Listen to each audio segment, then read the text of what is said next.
오늘 이제 마태복음 12장인데요.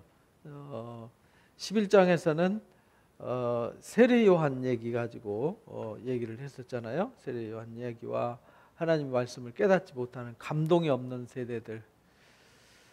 감동이 없다 보니까 주님이 오셔서 세례 요한이 와서도 외쳐도 깨닫지를 못했어요. 그래서 광야를 왜 나가야 되는지, 왜 세례 요한을 보러 갔는지, 사람들이 왜 세례 요한에게 시선이 갔는지 사실은 사람들이 무덤덤했어요. 무덤덤. 예수님을 하나님의 아들을 만났는데도 이제 무덤덤한 상태가 되었죠. 그래서 아이가 피리를 불어도 춤추지 않고 고글에도 울지 않는 그런 강팍한 세대. 그래서 거기 가버나움이나 고라신이나 벳세다 같은 데가 화가 있다. 그들이 주님이 그렇게 많은 이적을 행하시고 그렇게 많이 가르쳤는데도 회개하지 않아서 그들이 차라리 소돔과 고모라나 두로와 시돈보다도 더 악하다. 차라리 그들한테 복음을 전했더라면 그들이 회개했을 것이다 라는 말씀을 전해주셨어요. 그리고 주님은 뭐하러 오셨냐면 쉼을 주러 오셨어요.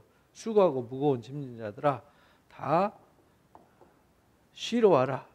내 멍에는 쉽다. 그래서 우리가 예수를 믿는 이유는요, 주님의 멍에를 메고 쉼을 얻기 위해서 오는 겁니다. 그래서 오늘 12장에 그 쉼에 관한 중요한 스토리가 있는데 그 쉼의 핵심이 뭐냐면 안식입니다. 그래서 안식일에 대한 이야기입니다. 그때 예수께서 안식일에 밀밭 사이로 지나가셨어요. 밀밭 사이로 지나가시는데 밀밭으로 지나간다는 얘기는 봄이라는 얘기죠. 봄. 보통 5월달, 6월 초 이때 되면 이제 밀보리를 비거든요. 보리는 조금 일찍 비고요. 밀은 조금 늦게 비죠. 그래서 시장에서 이삭을 잘라 먹었더라. 아니 남의 밀밭 가다가 이삭을 잘라 먹으면 그 도둑질한 거잖아요. 근데 유대인들은 그렇게 인식하지 않았어요.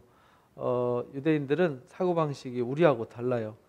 길가에 가다가 배가 고파요. 그래서 과수원 지나가는데 사과가 하나 열려 있어요. 배가 있고 뭐 복숭아가 있어요.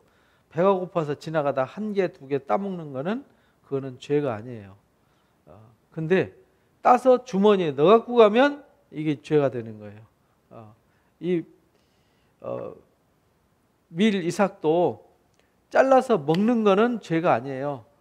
지나가다가 후 해서 먹으면 괜찮은데 그거를 잘라서 가지고 가면 이게 도둑이 되는 거죠. 개념이 다르죠. 도둑이냐 아니냐. 그러니까 밀이라든지 과일이든지 뭐든지 음식이 있으면 배고파서 먹은 데는 죄가 없다는 겁니다. 배고팠을 때는 누구든지 어떤 것이든지 그 사람 배고픔을 서로 도와주는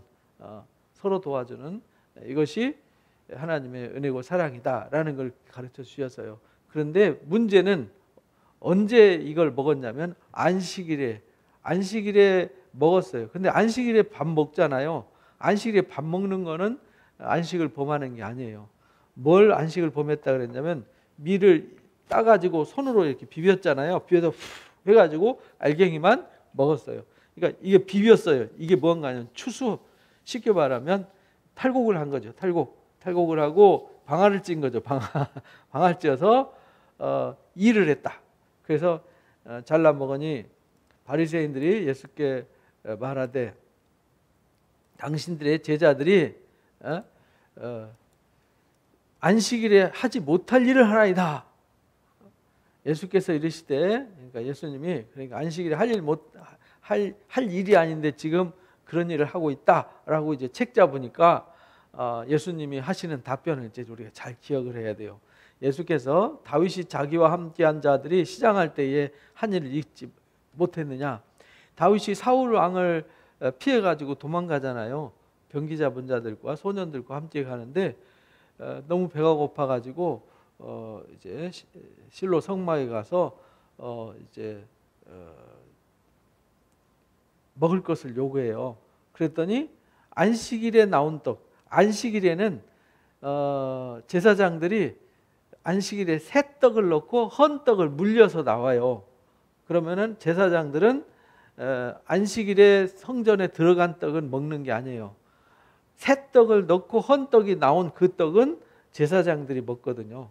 그런데 그 제사장이 먹어야 될 떡을 너희가 부정한 일을 하지 않았으면 내가 너희한테 주워 먹게 하겠다. 이래가지고 다윗과 소년들이 이제 부정한 일을 하지 않았기 때문에 그들이 그 떡을 먹었어요. 그걸 지금 말씀을 꺼내서 설명하시는 거예요. 예수님은 근거를 가지고 말씀의 근거를 가지고 이들이 율법적으로 오해를 하고 있으니까 정확하게 가르쳐 주셨죠. 그가 하나님의 전에 들어가서 제사장들 외에는 먹지 못하는 진설병 그걸 먹지 아니하였느냐. 안식일에 제사장들이 성전에서 안식을 범해도 죄가 없는 줄 너희가 율법에서 읽지 못했느냐라고 물어요. 그러니까 제사장들은 안식일에 제사를 하잖아요. 양을 잡고 소를 잡고 그 기구를 닦고 뭐 피를 뿌리고 물로 씻고 옷을 빨고 이거 안식일에 한단 말이에요. 안식일 제사를 하니까 상번제 드리고 안식 제사 드리고 하지 않습니까? 절기 제사 드리고. 근데 그 일을 해도 제사장은 죄를 범하는 게 아니에요. 그거 모르니? 그러니까 다윗 봐봐. 다윗 안식일에 떡 물려 나온 거 제사장만 먹을 수 있는데 다윗도 먹었잖아. 그리고 안식일에 제사장들이 이래도 안식 범하는 거 아니라는 거 너 잘 알지 않냐? 내가 너희 기른다. 그 성전보다 큰 이가 여기 있다. 예수님은 그 성전보다 크잖아요. 성전보다 크시고 그 제사장보다 크시고. 근데 내가 안식일의 주인인데 너희가 그거 범했다고 탓하느냐? 이렇게 묻는 거죠.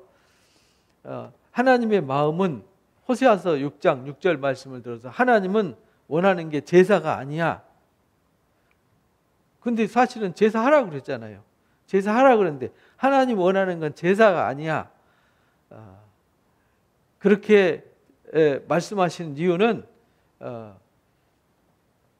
하나님이 원하는 것은 제사가 아니라 하나님의 백성들의 마음을 원하신 거라는 거죠. 그러니까 제사는 내 회개하는 마음과 감사하는 마음과 하나님을 사랑하는 마음으로 드릴 때 이게 진정한 제사가 된다라는 거예요. 근데 그렇지 않고 그냥 소만 많이 잡고 양만 많이 잡았다고 제사 아니라는 겁니다. 우상은 그렇게 될지 모르지만 하나님은 마음이 담겨지지 않은 제사를 싫어하세요. 그래서 이사야서 1장에 헛된 제사 절대 하지 않았으면 좋겠다. 누가 제발 좀 저 성전 문 좀 닫아버렸으면 좋겠다. 성전 문을 닫아버렸으면 좋겠대요. 말라기서 1장에는. 왜냐하면 더러운 제사, 부정한 제사 드리니까 가인의 제사를 드린 거죠. 하나님은 가인의 제사를 안 받으세요.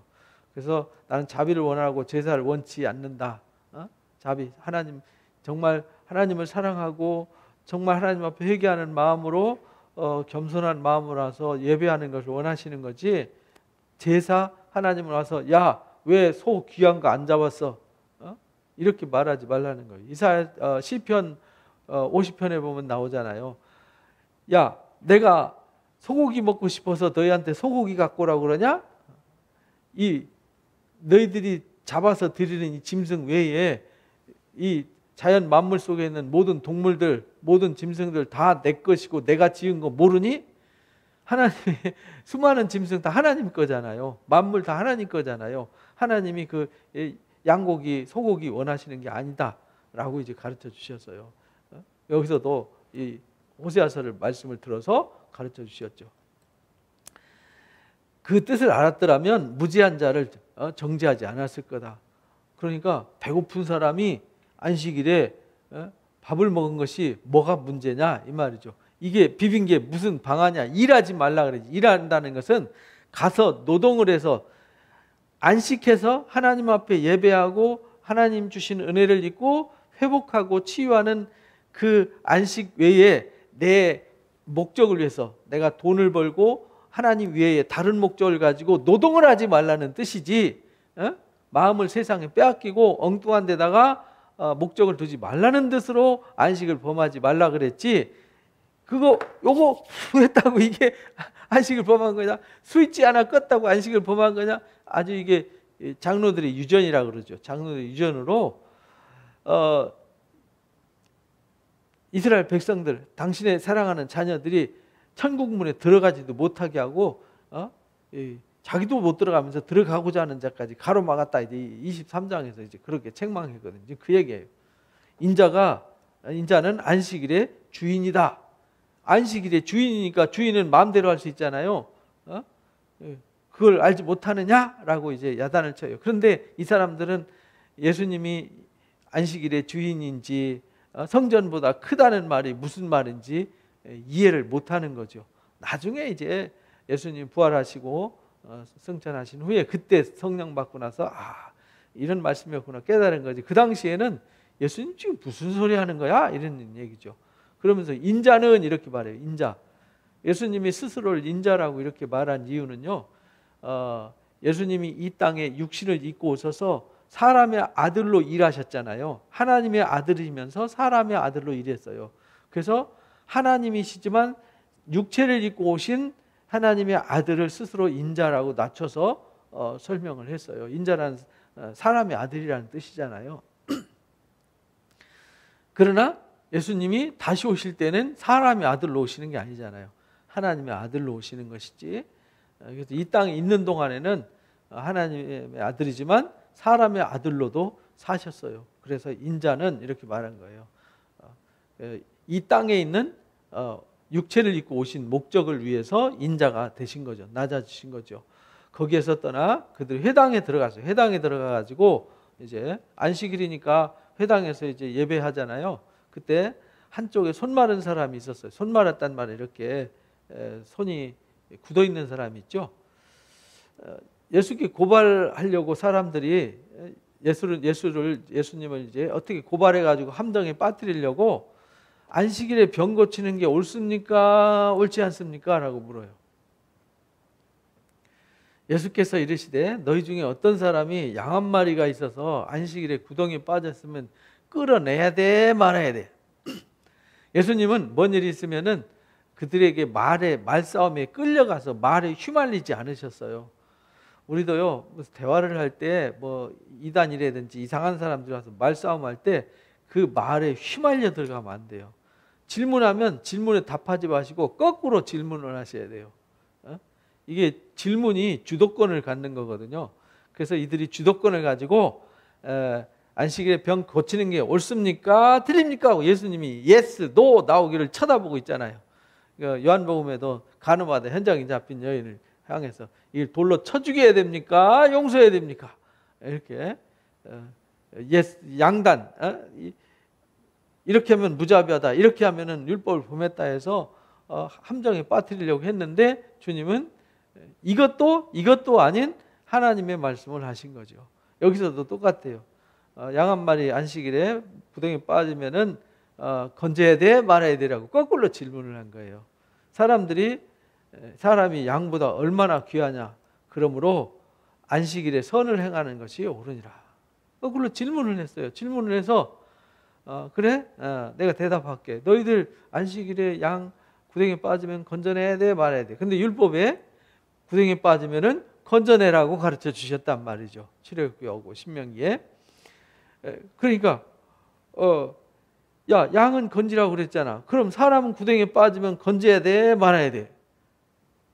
그럼 사람 건지는 건 안식을 범하는 거고 양 건지는 건 안식을 안 범하는 거고 말이 되니?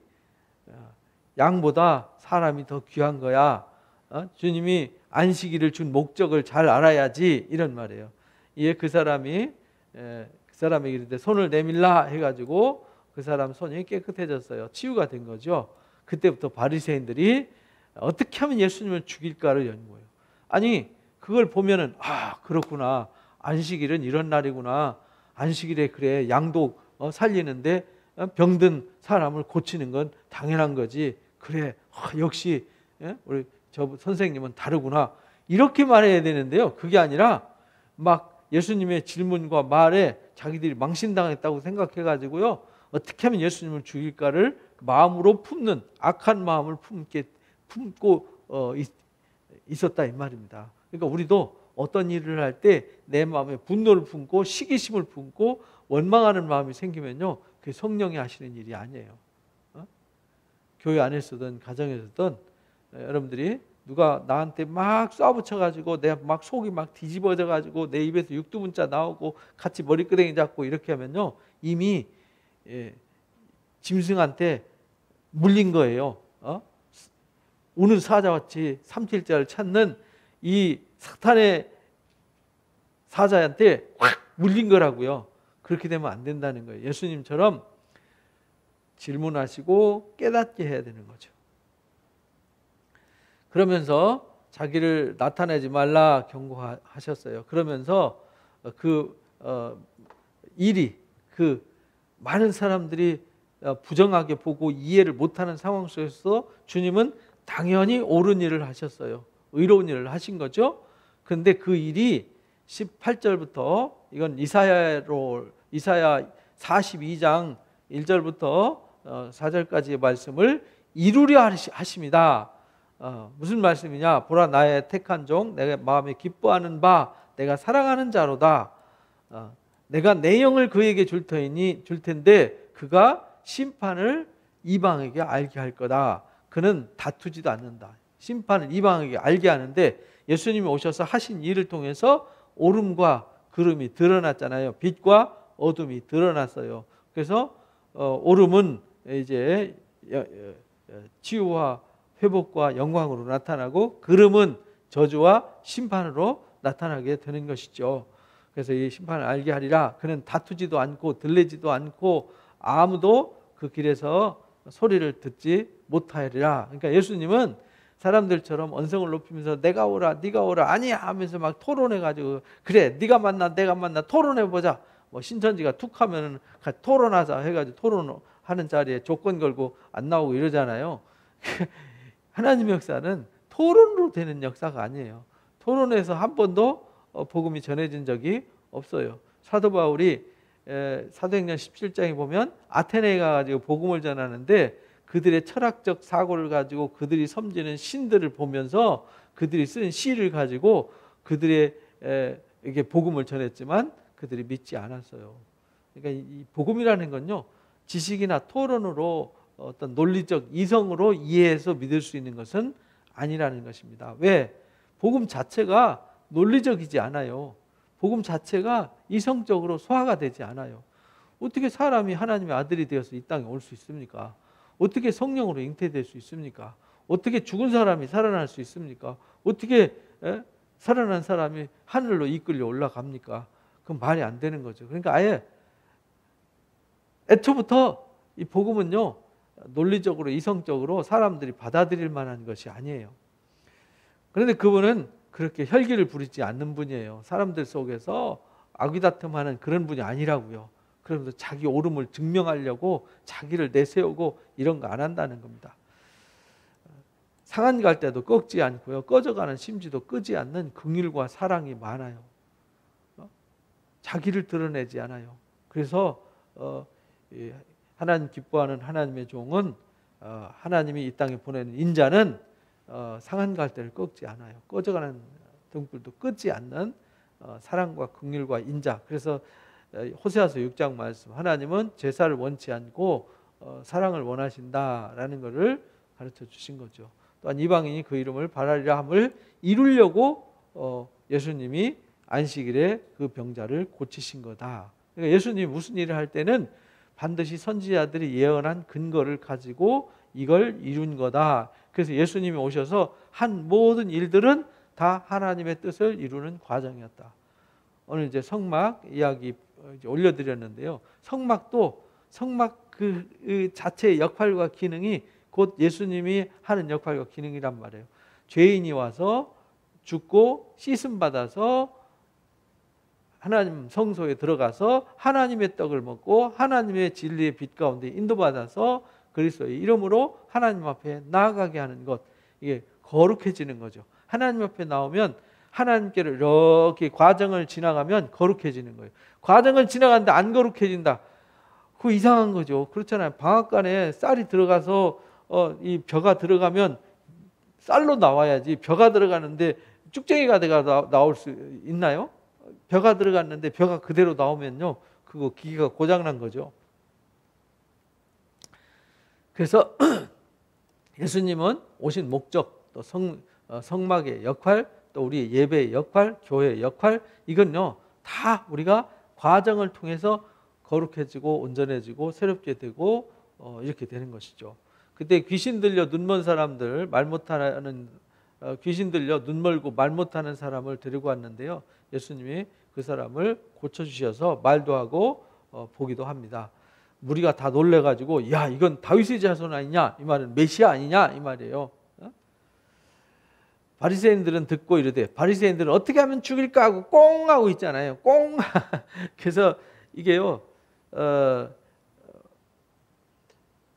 이게 성령이 하시는 일인지 육신이 하는 일인지 우리가 분별해야 되잖아요.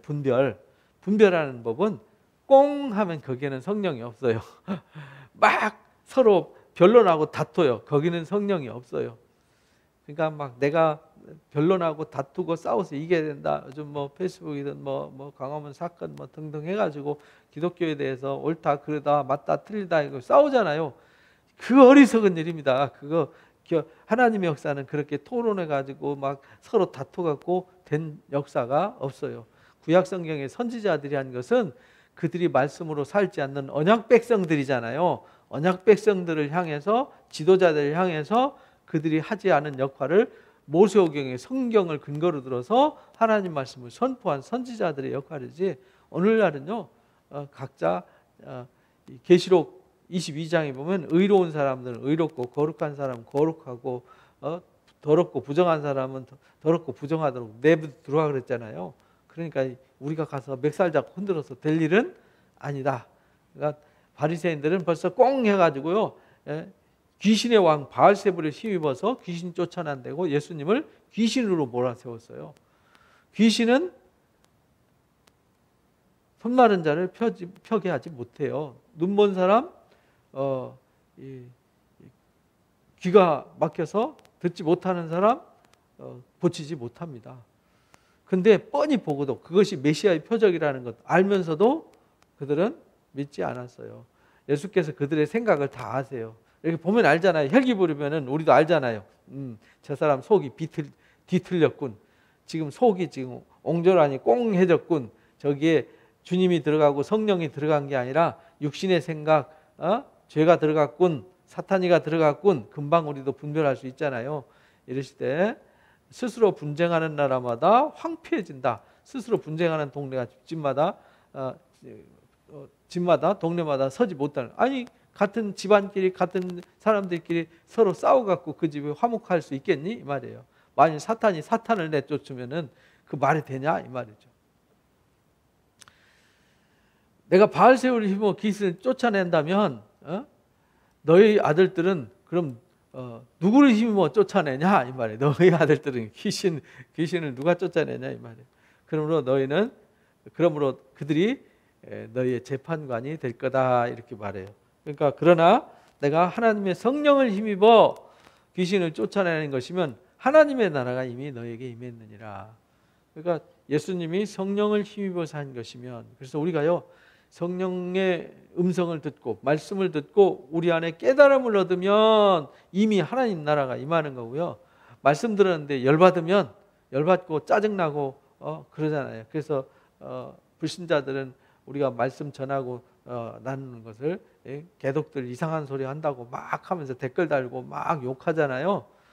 그 사람들 속에는 성령이 없기 때문에 그렇습니다. 그러나 우리는 성령이 있고 깨달음이 있기 때문에 말씀을 들을 때 감동을 먹어요.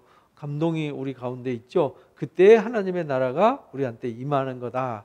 그 말은 하나님이 우리를 다스리고 하나님 우리를 책임지고 우리를 은혜의 길로 이끌어가는 거다라는 말씀을 하시는 겁니다. 사람이 강한 자를 결박하지 않고서 어떻게 강한 자의 집에 들어가서 그 세간을 강탈하겠느냐. 결박한 후에 그 집을 강탈하지 않냐. 그렇잖아요. 남의 집에 들어가서 강한 사람 제압하고 그래야 거기를 평정시킬 수가 있죠. 그런데 사단이가 사단을 내쫓으면 그러면은 하나님과 어떻게 싸우겠냐 이 말이에요. 말도 안 되는 소리죠. 그러면서 나와 함께 하지 아니하는 자는 반대하는 자다. 그러니까 마음으로 공감하지 않는, 주님이 하는 일을 그렇구나, 공감하지 않는 사람은 주님과 반대편에 있는 사람이라는 거예요. 나와 함께 모으지 아니하는 자도 주님을 해치는 자다. 그러니까요, 우리가 잘 보셔야 돼요. 이렇게 하나님이 하시는 일에 꽁 해갖고 있으면 이건 하나님이 하시는 일이 아니에요. 그래서 우리는 절대 꽁 하면 안 돼요. 이게 꽁이 안 좋은 거예요. 이게 꽁.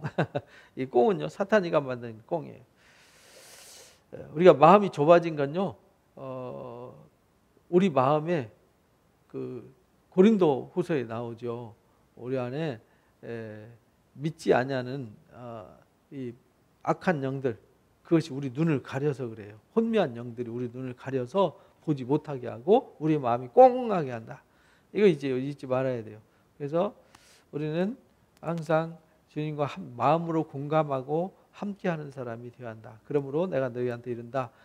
사람의 모든 죄는 용서받는다. 사람이 서로 뭐 부딪히고 싸우고 멱살 잡을 수 있죠. 그러나 그건 다 용서받을 수 있어요.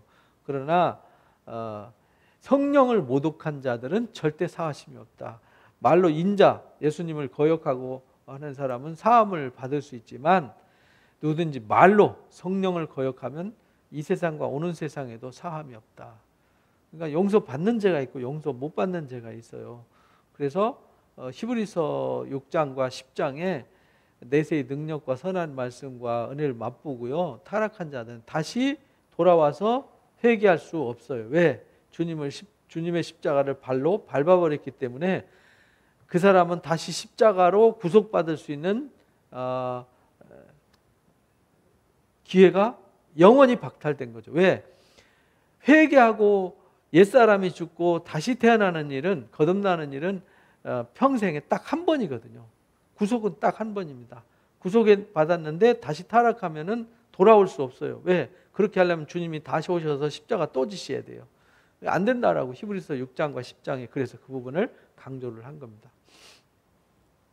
그래서 성령을 거역하거나 모독하면요, 사하심이 없어요. 그래서 성령이 하시는, 이 병을 고치고 눈뜨게 하고, 이거는 성령이 하신 일이잖아요. 하나님이 하신 일이잖아요. 하나님의 영으로 하신 일인데 그 일을 부정하면 용서하지 않는다. 용서 받을 수 없다. 그러면서 그렇게 정의를 내려요. 나무도 좋다고, 나무도 좋고 열매도 좋다 하든지, 나무도 좋지 않고 열매도 좋지 않다라고 해야지, 나무는 좋은데 열매 안 좋네? 나무는 좋은데 어째 가시 열매가 맺혔을까? 이렇게 말한다는 건 말이 안 된다는 거죠. 왜냐하면 그 나무 보면 감이 열렸으면 감나무고, 대추 열렸으면 대추나무지, 대추나무인데 감이 열렸네? 이렇게 말하는 건 있을 수 없다라는 겁니다. 그러니까 그 열매가, 그러니까 모든 것은 열매. 그러니까 바리새인들이 꽁 하잖아요. 그러니까 꽁한 게 있고 열매가 꽁 열매 맺었잖아요. 속이 옹졸해가지고 옹졸 열매 맺어요. 꽁 하는 이 열매는 성령의 열매가 아니에요. 성령의 사람이 맺는 열매가 아니라고요. 성령의 열매는 사랑과 희락과 화평과 온유와 양선과 충성과 절제, 이런 것들이라 그랬잖아요. 그러니까 열매를 보면 알아요. 그래서 우리가 늘 기도하면서 나를 내려놓고 또 내려놓고 죽고 또 죽고 매일 죽어야 돼요. 그래서 바울이 나는 날마다 죽노라 이랬잖아요. 그래서 우리는 날마다 죽을 때 내 안에서 성령이 역사하셔서 성령의 열매를 맺게 되는 거죠. 그런데 바리새인들은 꽁 해가지고 이제 육체의 열매를 맺어서 예수님을 죽이려고 하고, 예수님을 마귀로, 바알세불, 마귀의 왕 바알세불로 몰아붙이는 이 악한 자들이 되었어요. 그래서 예수님이 독사의 자식들아, 이렇게 뱀 새끼들아 이렇게 말하는 거잖아요. 독사의 자식들아, 너희는 악하다. 어떻게 선한 말을 할 수 있겠냐? 독사의 자식이 독을 품었는데, 옹꽁 하는 독을 품었는데 어떻게 선한 말 하겠어요? 사람이 삐져가지고 속이 좁아지면 좋은 말 안 하잖아요. 말을 나와도 서운한 말, 삐뚤어진 말, 어그러진 말, 병든 말, 상처 주는 말 하지 않습니까? 어떻게 너희가 선한 말 할 수 있겠냐? 독사의 자식인데 마음에 가득한 독을 뿜을 뿐이다, 이렇게 말해요. 독을 뿜으니까 예수님은 십자가에 못 박는 거죠. 그래서 그 유명한 말씀, 선한 사람은 그 쌓은 선에서 선한 열매를 만들어내는 거죠. 선을 쌓았으니까 선한 열매를 맺는 거죠. 선한 것이 나오니까. 악을 쌓았으면 악한 게 나오는 거죠. 각자 마음에 쌓은 것을 내놓는다라는 겁니다. 내가 너에게 이르노니 사람이 무슨 무익한 말을 하든지 심판날에 다 그 말로 의롭담 받고 말로 심판받는다는 거예요. 그러니까 우리는 말할 때 잘 말해야 돼요. 막 혈기 부려가지고 내 마음에 막 뭐가 꿈틀꿈틀할 땐 말하지 말라고 그랬어요. 듣기는 속히 하고 말하기는 더디하라. 막 열받았다고 막 열 받는 순간 팍 쏟아내는 건요, 그 독이 들어있어요. 독이. 그래서 상대방한테 상처를 줘요. 서운한 마음. 그러니까 좀 누가 내 마음에 안 들고 서운한 일을 했더라도 막 열이 확 받아가지고 팍 쏟아내는 거는, 그거는 하나님이 하시는 일이 아니다. 거기 사단이가 와서 파괴하고 파멸하고 관계를 깨먹게 하고 무너지게 하는 일을 하는 거다. 이 바리새인들이 그랬어요. 우리는 바리새인들을 본받으면 안 돼요. 우리는 주님의 멍에를 메고 온유하고 겸손해야죠. 그래서 마음이 착해야 돼요. 마음이, 그래서 선한 것을 쌓아야 돼요. 그래서 선한 말을 해야 돼요. 그래서 말을 예쁘게 해야 돼요. 소금으로 고르감같이 하라. 골로새서 4장에서는 바울은 그렇게 가르쳐 주셨어요. 듣기는 속히 하고 말하기는 더디하라. 야고보서 1장이 그렇게 가르쳐 주셨죠. 그때에 서기관과 바리새인 중 몇 사람이 왔습니다. 와가지고 선생님이요, 우리에게 표적 좀 보여주지. 당신이 그렇게 훌륭한 다윗의 자손이요 인자라면 표적을 한번 보여주시오. 또 욕을 해요. 그러니까 예수님이 이 악하고 음란한 세대가 표적을 구하지만 요나의 표적 외에는 보여줄 표적이 없다. 이 말은, 야, 그동안 수많은 표적 보여줬는데 또 보여줘? 이 말이에요. 쉽게 말하면 출애굽기 10가지 재앙을 보면서, 아니 지금도 한강에 가서 강물이 피가 되게 하고 강물을 쫙 가르고 거기 개구리들 다 기어나오게 하고, 그거 하면 나 하나님 믿겠어. 그 말하는 거하고 똑같다는 말이 돼요. 근데 하나님은 그거 해갖고 그거 다 보고 10가지 다 보고 다 경험한 사람들 광야에서 다 죽고 2사람만 가나안 땅에 들어갔어요. 여호수아 갈렙. 다 알아요, 하나님이. 그리고 그 이후 세대들도 가나안 땅에서 하나님이 엄청난 일을 하셨어요. 선지자들 보내서 부지런히 보내서 말씀을 하셨지만 그들이 듣지 않아서 바벨론 포로로 끌려갔고 북이스라엘은 아수르한테 아예 없어져 버렸어요. 그래서 유다와 베냐민 지파만 남았잖아요. 하나님은 속지 않아요, 인간한테. 인간은 아무리 놀라운 역사를 코앞에서 펼쳐져도 자국이 나면 바뀌어요, 마음이. 그거 보고 돌아서서 가면서 마음이 바뀐다니까요. 그래서 육신으로는 절대로 복음을 받아들일 수 없어요. 그래서 하나님이 허락하셔야 되고, 허락된 자가 있고 허락되지 않은 자가 있다 그랬잖아요. 누가 허락되지 않은 자냐면 하나님 앞에 관심이 없어요. 가인 같은 사람, 에서 같은 사람은 아무리 하나님 은혜 주고 복 주려고 해도 안 돼요. 똑같이 쌍둥이인데 봤잖아요. 이스마엘과 이삭 같이 아버지 밑에서 같이 말 들었고 같이 배웠잖아요. 야곱과 에서가 같이 보고 배웠잖아요. 아벨과 가인이 에덴 동산에서 나와서 그 이야기들을 다 듣고 보았잖아요. 안 된다니까요. 가룟 유다 안 된다니까요. 그래서 허락받는 자들은 누구냐면 하나님 앞에 겸손하게 무릎 꿇는 자예요. 온유한 사람, 겸손한 사람, 자기 고집, 자기 생각을 부정하고 자기를 부인하는 사람, 자기가 십자가에 못 박혀서 죽는 사람이, 그 사람이 하나님이 기뻐하시고 허락하시는 자예요. 자기가 빳빳하게 살아있는 사람은요, 하나님 말씀을 주어도 들을 수 있는 기능과 볼 수 있는 기능이 없어요. 그래서 그들을 눈멀게 하고 귀멀게 하고 벙어리가 되게 하라, 이렇게 가르쳐 주신 거예요. 요나가 밤낮 사흘 동안은 물고기 뱃속에 있던 것처럼 이제 보여줄 표적은 그거 하나밖에 없어요. 주님이 죽었다가 다시 살아나는 십자가 사건과 부활 사건 외에는요 보여줄 게 없어요.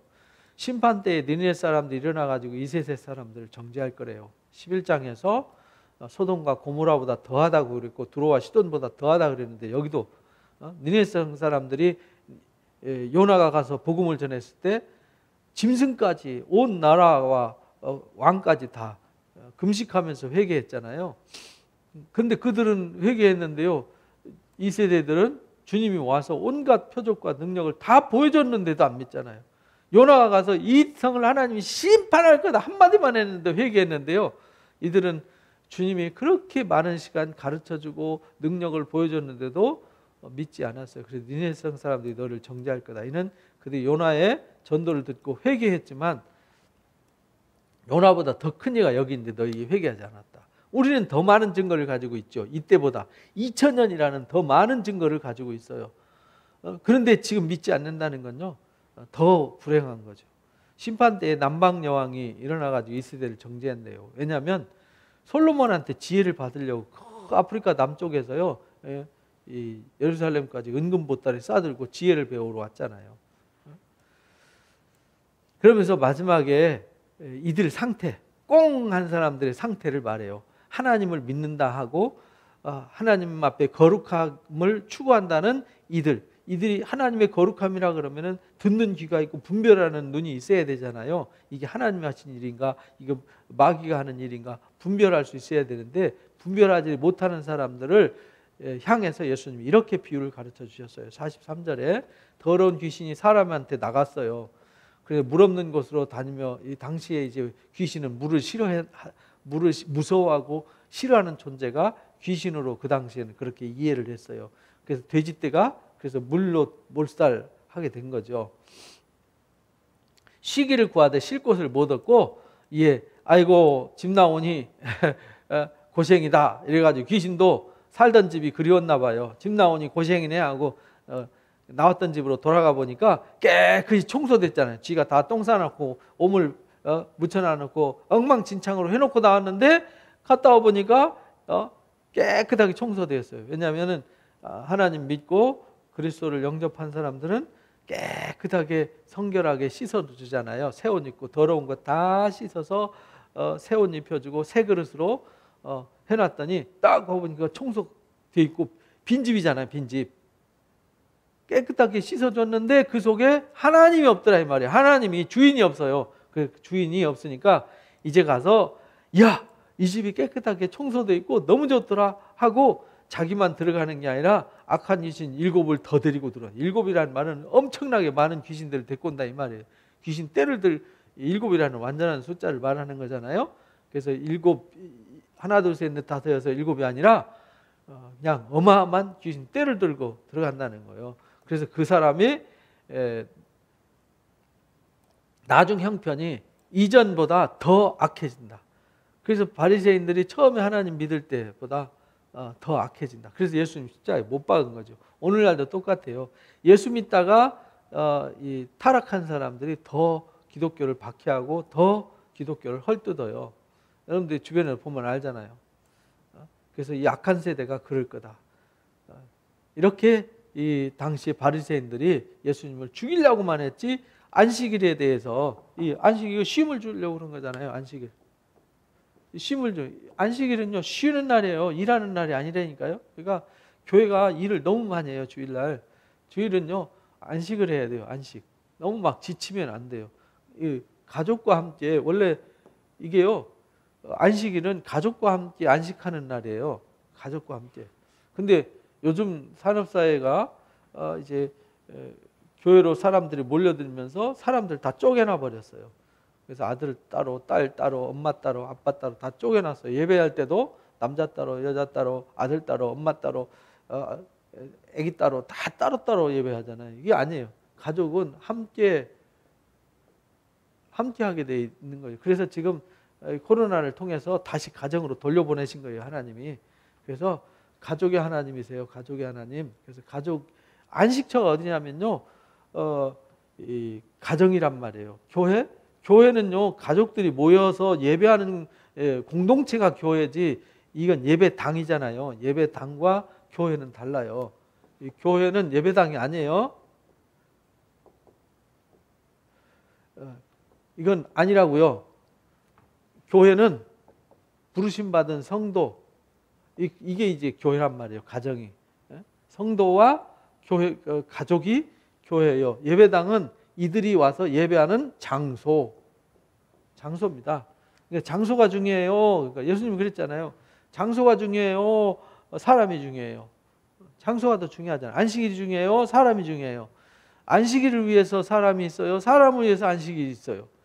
사람을 위해서 안식일 준 거잖아요. 근데 예배당을 더 중요하게 여기면 안 되는 거예요. 근데 요즘 그 부분이 코로나로 인해 가지고 심각한 딜레마에 빠졌죠. 교회라는 말은 함께 모여서 함께 예배하는 게 중요하다는 말이지 예배당이 중요한 건 아니에요. 예배당도 그렇다고 안 좋은 건 아니에요. 예배하는 좋은 공간이니까 중요하죠. 그러나 우선순위는 사람이다. 그 다음에 사람을 위해서 공간이 있는 것이다 라는 이 개념 자체는 정리가 되어야 한다. 그래서 옛날에는 구약시대나 1세기 당시에는 다 가정에서 안식을 지켰어요. 근데 이제 중세기 넘어오면서부터 국가교회가 되면서 건물이 세워지고 건물로 사람들이 모이면서 국가교회가 돼버렸잖아요. 그래서 그들이 건물에 모이다 보니까 건물을 이제 성전처럼 이렇게 우상시하는 경향이 있었죠. 그래서 막 건물 세우는데 사람이 희생하고 건물은 화려한데 사람은 소외되고 버려지는 이 불행한 일이 있었던 것이죠. 그래서 그거를 책망한 얘기입니다. 그래서 안식일이 중요함을 가르쳐 주셨어요. 안식일이 토요일이냐 일요일이냐 그건 아무 의미가 없어요. 안식일의 주인이 예수님이니까 주님이 부활하신 날을 기념하면서 우리가 안식일을 지키잖아요. 근데 이 유대인들이 지키는 일이 토요일이 안식이라고 그래서 우리는 유대교인이 아니잖아요. 그러니까 그것이 토요일이냐 주일이냐는 개념은 무의미한 거예요. 6일 일했으면 하루를 안식하면서 하나님의 말씀을 듣고 회복하고 치유하고 하나님을 경배하고 마음을 하나님께 드리고 그래서 하나님과 하나를 이루라는 그래서 치유와 회복과 쉼을 이루라는 뜻이지 그 날짜가 중요한 것이 아니라는 겁니다. 근데 자꾸 안식교회가 그걸 강조하는데요. 그럼 구약 율법을 다 지키든지 왜 그거 하나만 지켜? 예수께서 우리에게 말씀하실 때에 그 어머니와 동생들이 밖에 서서 기다리고 있어요. 예수님이 계속 다니면서 이렇게 집에도 안 들어가고요. 제대로 잡수시지도 못하고 주무시지도 못하고 바쁘시게 돌아다니니까요. 어머니와 동생들이 찾아왔어요. 한 사람이 제자 중에 한 사람이 어머니와 동생들이 지금 당신께 말하려고 밖에 기다리고 있습니다. 뭐 말하려고 그러겠어요? 왜 이렇게 밥도 못 먹고 밖으로 이렇게 돌아다니기만 하냐? 집에 와서 집에도 좀 오고 좀 쉬기도 하지. 밥 좀 먹고 다녀. 이거 얘기하려고 온 거잖아요. 그때 말하던 사람에게 대답하여 이르시되 누가 내 어머니며 내 동생이냐? 예수님은 이제 공생애를 시작하면서 이제 마리아의 아들이 아니에요. 마리아의 아들이 아니고요. 이제 하나님의 아들이시잖아요. 공생애를 시작하셨으니까. 누가 내 어머니며 동생이냐? 손을 내밀어 제자들을 가리키되 나의 어머니와 나의 동생들이다. 이들이 하나님의 뜻대로 살아가는 이들이 내 부모며 형제다. 누구든지 하늘에 계신 내 아버지의 뜻을 알고 그 뜻대로 행하는 자가 내 형제요 자매요 어머니라는 걸 잊지 말아라.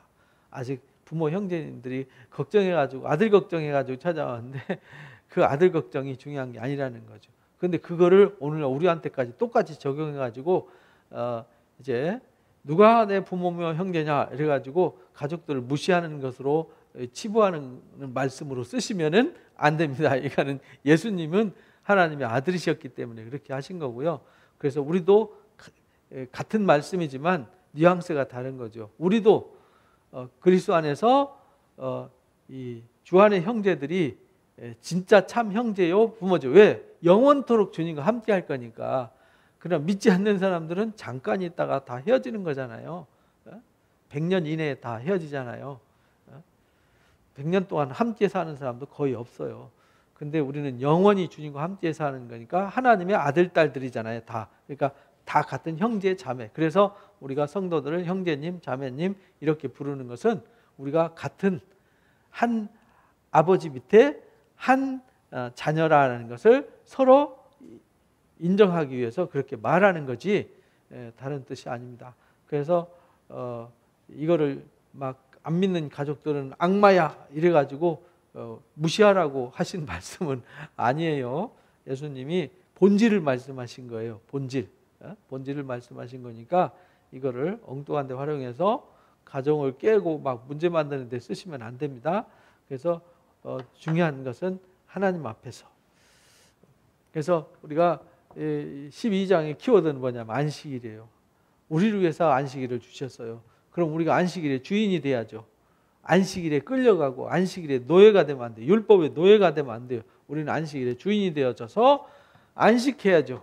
안식이라는 말은, 샤밧이라는 말은 끝낸다는 뜻이에요. 끝낸다, 마무리했다, 끝냈다. 더 이상 일 안 한다는 거예요. 끝냈으니까. 그래서 우리가 주말에 끝내고 주일에는요 아무 일도 하지 않고 하나님을 찬양하고 예배하고 성도 간에 교제하면서 안식을 해야 되는 거예요. 왜냐하면 하나님의 말씀과 은혜가 들어와서 우리를 씻어주고 우리의 마음을 치유하고 회복해야 쉼이 있는 거죠. 그렇잖아요. 막 먼지구덩이에서 막 일하고 왔어요. 막 그래서 온몸이 막 먼지와 오물로 묻어갖고 더러워져 있어요. 그 사람한테 쉼은요 들어둬서 자라고 자는 것이 쉼이 아니에요. 그 사람이 샤워장에 가서 깨끗하게 씻고 새 옷을 입고 맛있는 것을 먹는 것이 안식이에요. 그러니까 우리도 세상에서 죄와 더러움으로 얼룩졌고 상처받고 더러워졌던 것을 깨끗이 주님의 보혈로 거룩한 생명의 말씀, 보혈의 말씀으로 씻고 우리가 새롭게 되어져서 흰옷을 입고 깨끗하게 앉아서 주님이 주신 말씀의 떡을 함께 나누면서 기뻐하고 즐거워하는 거, 이게 진짜 안식이라고요. 근데 사람들이 목욕도 안 하고 샤워도 안 하고 오물과 더러운 거 먼지 잔뜩 묻고 막 얼굴에 얼룩졌는데 씻지도 않고 나 쉬어야 돼 이래가지고 침대에 들어가서 이렇게 누워있으면 그 쉬는 게 아니에요. 그리고 또 일하고 또 그러고 그것이 한 달에 그렇게 한 번도 안 씻고 그렇게 한다고 생각해 보세요. 2달, 3달, 막 1년 막 이랬다고 생각해 보세요. 완전히 온몸이 그냥 막 새까맣게 아주 온몸에 때가 떡 져가지고 긁어도 긁어지지 않고 긁어도 느낌이 없는 이런 존재가 되는 거예요. 그래서 씻고 또 씻는 사람은 예민해져요. 작은 죄에도 예민해지고요. 작은 것에도 예민해지기 때문에 영적 분별력이 생기고 그래서 항상 성결한 삶을 살아가는 겁니다. 그래서 그렇게 차이가 있는 거예요. 그래서 안식일의 중요성을 유대인들처럼 바리새인들처럼 그렇게 하지 말라는 거예요. 꽁 하지 말고 안식일의 중요함을 그래서 주님이 하시는 일을 듣고 깨달아야지. 그래서 일곱 귀신이 들어가가지고 판치는 그런 더러운 곳으로 다시 환원되면 안 된다. 그래서 날마다 우리가 새로워져야 된다라는 걸 가르쳐 주셨어요. 그래서 하나님의 뜻을 중요하게 여기고 그 뜻을 쫓아 사는 것을 중요하게 여기는 그 사람이 곧 진짜 주님이 원하시는 사람들이다라는 사실을 깨닫고요. 우리는 참 안식하는 안식일의 주인 되는 사람들 되시기를 주님의 이름으로 축복합니다.